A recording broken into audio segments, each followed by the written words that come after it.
information provided by... If your dog is afraid of thunder or fireworks, what can you do? You could build an underground soundproof puppy panic room, complete with biometric entry scanner. Or you could just try Thunderease. Thunderease may help your dog feel calm during scary stuff, like fireworks, thunder, or being alone. Available in a calming diffuser, spray, or collar, Thunderease is drug-free, vet-recommended, and 100% satisfaction guaranteed. So ease their anxiety with Thunderease. Tomorrow on ET, only one show is with Tom Brady. All right, we got to go back to square one. Why the GOAT is roasting himself. I'm not leaving. I'm not leaving. Now, before we go, Holy Moly airs tonight on ABC, and it will have some very special guests. The Muppets, and this one's big for me. Kermit the Frog is joining us. Hey there, Kevin. How are you doing? Kermit, how are you? Oh, man, I am doing great. How much fun are you having on the Holy Moly team? It's the most fun that you... Happening now. Coming up, a state senator says there was 13 state troopers on campus during the Uvalde school shooting. We'll hear from him, as well as have a response from DPS officials. A San Antonio police officer losing his latest attempt to win his job back. What caused Police Chief William McManus to try to fire this officer for the second time? A swirl in the atmosphere over Mexico is going to give us a bit of a pattern shift tomorrow, but unfortunately the big story still remains the heat. Coming up, I'll tell you what our rain chances are for Wednesday. The news at 5 starts right now. First at 5, 3 weeks after the massacre at Robb Elementary, there are more questions about the law enforcement response arising. The latest coming from State Senator Roland Gutierrez, who is calling on the Texas Department of Public Safety to provide clarification on what DPS troopers were doing while that shooting was taking place. John Paul Barajas talks with the senator and gets a response from DPS too. Local, state, and federal law enforcement swarmed Robb Elementary as an active shooter took 21 lives.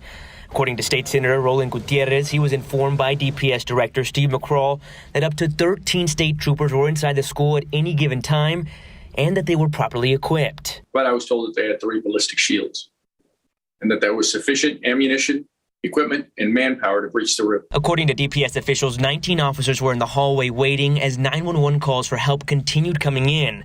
Gutierrez wants clarification to which agencies those 19 officers worked for. According to Colonel McCraw, they all failed.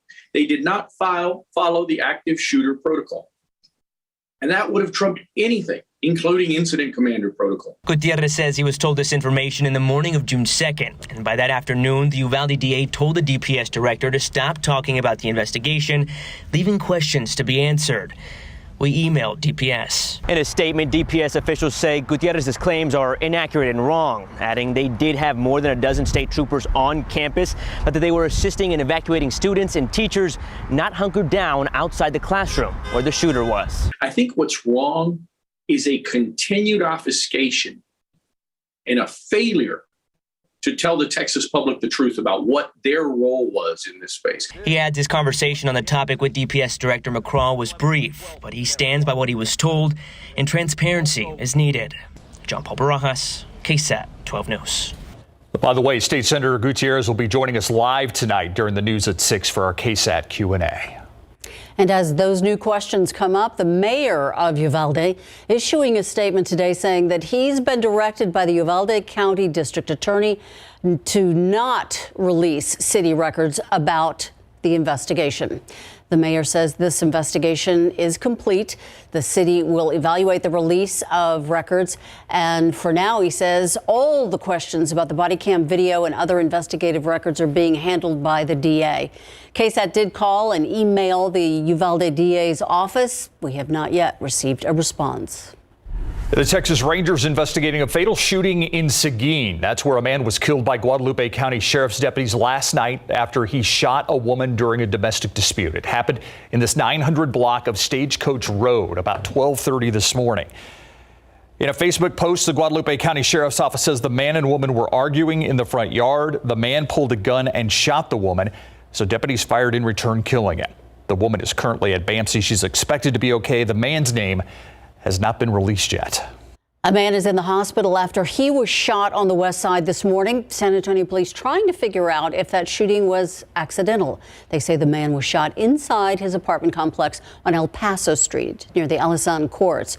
It's unclear who shot him and whether it was criminal or accidental. Right now, the victim is in stable condition at University Hospital. Officers at the scene said several people were detained, but at last check, no one's been arrested. He was shot and killed by a San Antonio police officer as he sat in what was allegedly a stolen vehicle. Today, the attorney for the family of Andre A.J. Hernandez announced he is preparing to file a civil rights lawsuit for the wrongful death of the 13-year-old. Attorney Lee Merritt says SAPD acted negligently in the early morning hours of June 3rd that resulted in the shooting death of Hernandez. Merritt says he and the family were allowed to view portions of the body camera videos, and he says what he saw does not reflect what San Antonio police have been telling the public. Within 1 second of Mr. Ramos exiting his vehicle, he had already fired upon the vehicle occupied by Mr. Hernandez. In my opinion, he did not have sufficient time to obtain a target, to warn the driver that he would shoot, to gain compliance. He simply stepped out of his vehicle and immediately fired into the vehicle driven by Mr. Hernandez. The police initially reported that the driver of that stolen vehicle T-boned a patrol car, and at that point, another officer feared that the officer in the vehicle would be struck by the suspect, so he fired his weapon. The KSAT defenders have also discovered that the 13-year-old Andre A.J. Hernandez had been arrested in April in Kinney County on 7 charges of human smuggling and evading arrest with a vehicle. The officer who fired that shot is currently on administrative duty. In a statement from City Attorney Andy Segovia, he says in part, quote, "There is an active and ongoing internal investigation. Following this, it will be provided to the Bexar County District Attorney's Office for independent review. Of course, without waiting for the facts, Mr. Merritt will say the shooting was not justified. He's advocating for his client," end quote. You can read that full statement on KSAT.com. A 66-year-old woman is dead, and it apparently could have been prevented. That's the message from the San Antonio Fire Department. They say a fire sparked inside a back room of a home on Ria Vista. That's near San Pedro and Jackson Keller about 4 this morning. Investigators say a plug-in AC and extension cord likely the cause here. That was connected to a very long extension cord piled in an unsafe manner underneath a bed. Investigators say the home did not have smoke detectors, which could have made a big difference in alerting the victim to the fire. We're also working to learn the name of a 32-year-old man who died in a crash last night. According to SAPD, the man was speeding near South President and Natchez Trail before he crashed at around midnight. He hit the center median and then lost control. His car wrapped around a pole. He was ejected and he died at the scene.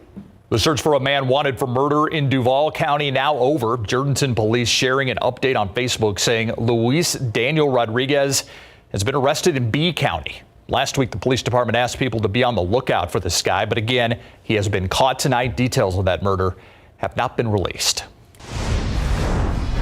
We have a parent alert about some popular infant rockers. These are in a lot of homes. Today, the Consumer Product Safety Commission and 2 companies are warning families about a danger that has taken the lives of at least 14 children so far. 12 on your side's Marilyn Morris with what parents need to know. They're entertaining for babies, convenient for parents. Infant rockers. But now the Consumer Product Safety Commission and Fisher-Price warn at least 13 babies died between 2009 and last year, all while using newborn to toddler or infant to toddler rockers. They say they should never be used for sleep, and babies should never be unsupervised or unrestrained. Kids 2 issued a similar warning about its Bright Starts and Baby Einstein rockers after the death of one infant. The issue is the incline. A sleeping baby's head can slump forward, cutting off their airway. They can also turn their head into the fabric and suffocate. Regulators further warn parents never to use any incline products like gliders and swings for infant sleep. Beginning next week, inclined sleepers and bumper pads are banned from sale because of the risk of suffocation. Bottom line, pediatricians say the safest way for a baby to sleep is on his back on a firm, flat surface with no padding, pillows, or stuffed toys. Marilyn Moritz, KSAT 12 News. It's not ready for rollout just yet, but Toyota hopes to soon launch technology that could better prevent hot car deaths. It's called cabin awareness, and what's different about this feature, it doesn't rely on radar cameras to detect whether someone is in the vehicle. Instead, it uses sensors to detect what are called micro movements, like heartbeats or breathing. So we are able to distinguish between a grocery bag and a human, whereas a weight sensor can't do that. Drivers notified when someone is left inside in a number of ways. The car will start honking or flashing lights, and warnings are also delivered via text or phone call as long as the phone is programmed. The technology is still in the trial phase. The goal is to launch the feature in Toyota models and Lexus models, with plans to eventually have the technology in every vehicle. Looking outside with your traffic authority camera, you can see this is 281 at Hildebrand. All the lanes are open. All the traffic is moving along just fine.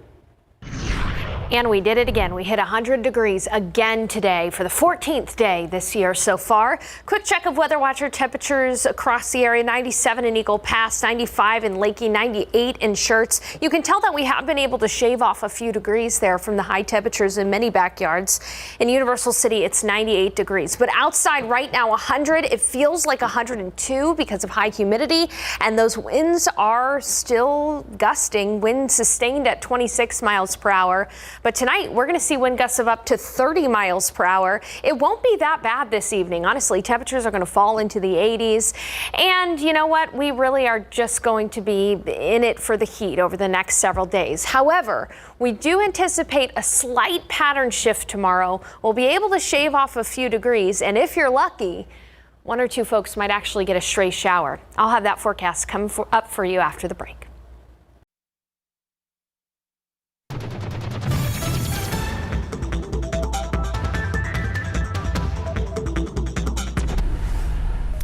I'm Myra Arthur with what we're working on for the news at 6 o'clock today. Tonight, 2 young women killed and another injured in a shooting that Castle Hills police are calling a violent and senseless act. RJ Marquez speaking with one of the victims' mothers. What she says, Deani Thomas and her friends were celebrating when her worst nightmare became a reality. After mass shootings like what happened in Uvalde, mental health becomes front and center. But what do mental health experts think about that correlation? They tell us what they believe their patients need.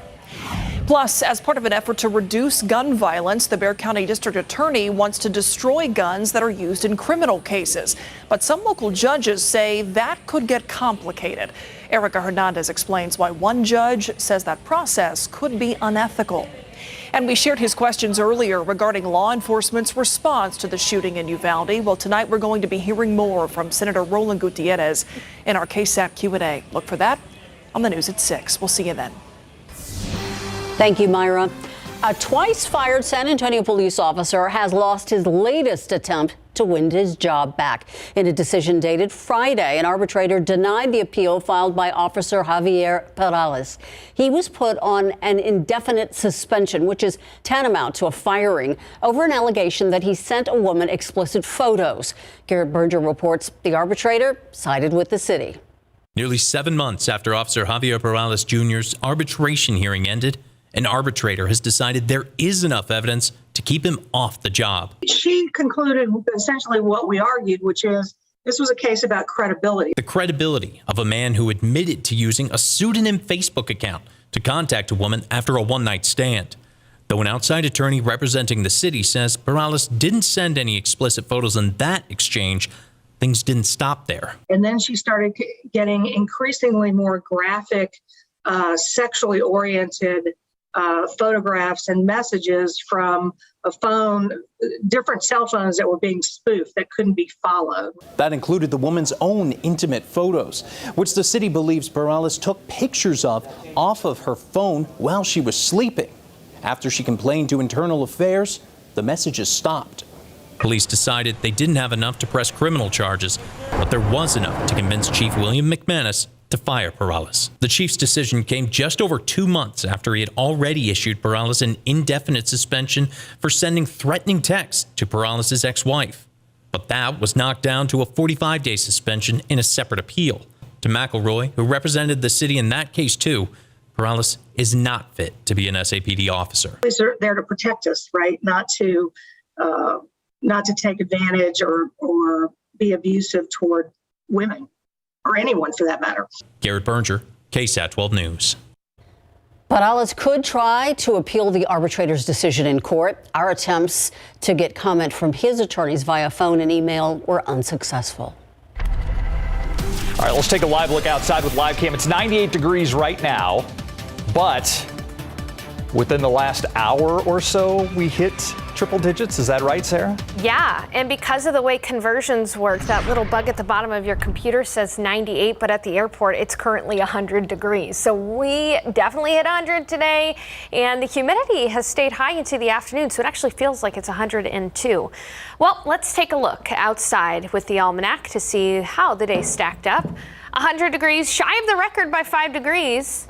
But above the average high by 7 degrees, well above average. And you can see that Saharan dust haze on the horizon there. Once again, we're going to talk about the Saharan dust forecast. We expect it to stay dense, especially through Thursday and into Friday. So we'll talk about that in a bit. But for now, I want to show you, we did have quite a few more clouds out there today. So I don't know about you, but for me, it felt okay out there today. It was definitely hot, definitely humid, but those clouds did help a bit, especially keeping us out of direct sunlight.